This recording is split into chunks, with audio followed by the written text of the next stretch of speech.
April 12, 1945. The war in the Pacific was a machine grinding towards its inevitable end.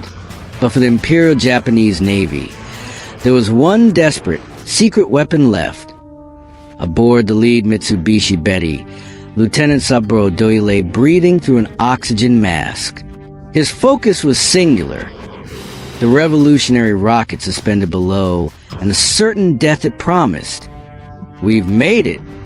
American destroyers sighted.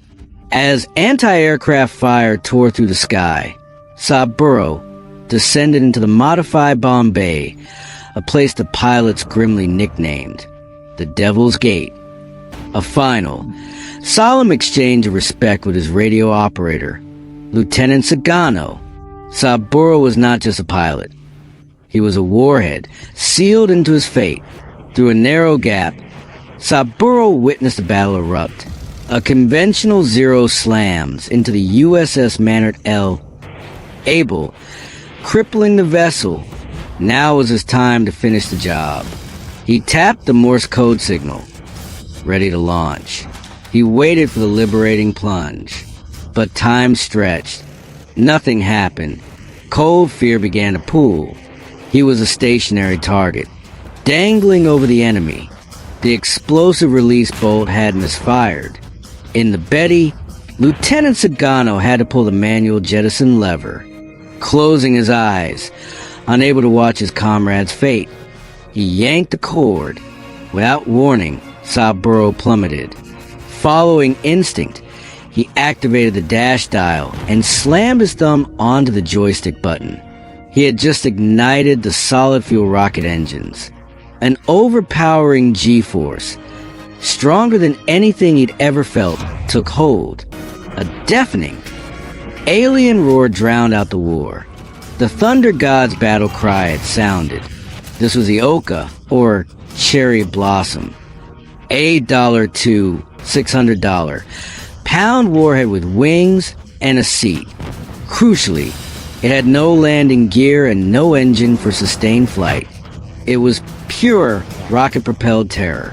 Once launched, its cluster rocket engines pushed it over $650 /Tex MPH dollar. For Allied gunners, used the $400 /Tex MPH dollar targets.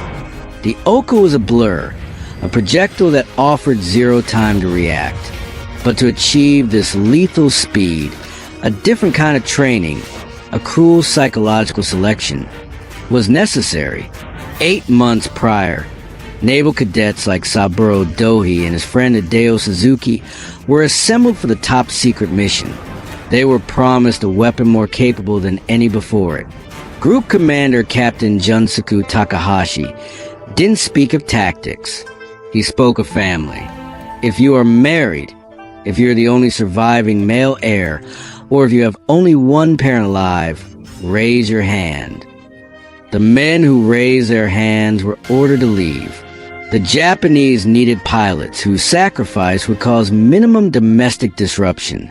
They needed warriors with no attachments to prevent their ultimate duty. Takahashi delivered the truth.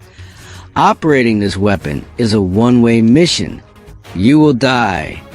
The men who remained, the Thunder Gods, were chosen not for their skill, but for their willingness to be erased. The training glider, the K-1, was a rehearsal for death. Hideo Suzuki almost met his end when the launch charge detonated prematurely, sending him into a near blackout G-force dive. He survived, ready for the real thing.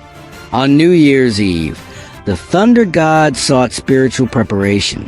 They drank sake and listened to Great Bronze Bell toll 108 times, marking the suffering of earthly desires. At dawn, they climbed Tornado Mountain. The icy breeze met the sun's first rays.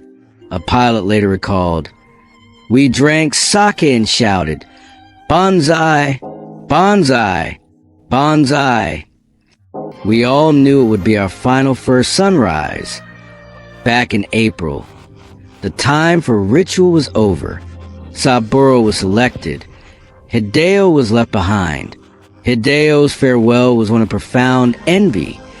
He congratulated his friend on the great honor of dying for the nation. Below, the Manort L. Abel's lookouts barely had time to register the object screaming towards them. Saburo took a deep breath and slowly closed his eyes. His mind was on the beautiful yellow dawn. The $2,600 text LB warhead struck the midsection. The blast obliterated the destroyer, buckling the keel and severing the ship in two. Saburo had achieved the one and only sinking credited to an Oka. Yet, the success was fleeting.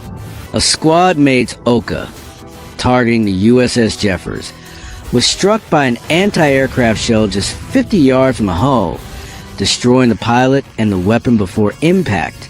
The operation was the most successful use of the Oka, but the harsh reality was clear. Of the 74 Okas used, most were shot down while still in the slow, overloaded motherships. The Americans had the last word, giving the weapon a final, cruel nickname, Baka or Fool. The dignity of the sacrifice, however, was not lost on the survivors. Hideo Suzuki, one of 3 remaining Thunder Gods, lamented, "I felt that I had missed out on my chance to die for the nation." On March 21st, 1948, the survivors fulfilled their promise, meeting on Tornado Mountain.